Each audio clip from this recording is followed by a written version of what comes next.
One day, Jesus looked at his friends and began to teach them about God's kingdom. At biglang nagsalita si Jesus, sabi niya, "Blessed are you who are poor, for the kingdom of God belongs to you. Blessed are you who are hungry now, for you will be filled. Blessed are you who weep now, for you will laugh." Jesus wanted everyone to know that God sees their struggles and loves them very much. He said, "Be happy and rejoice, because your reward in heaven is great." Then Jesus taught something that was very hard but very important.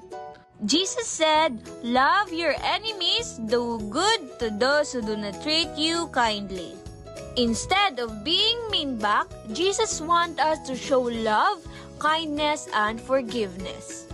Jesus also said, "Treat others the way you want to be treated." When we follow Jesus and love others, we show God's love to the world. We will follow Jesus!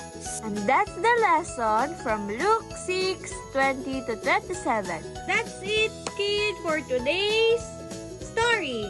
So, Luke 6:20 verse 27 says, God blesses His children and He wants us to love everyone, even those who are difficult to love. Sabi niya, love your enemies, do good to those who hate you.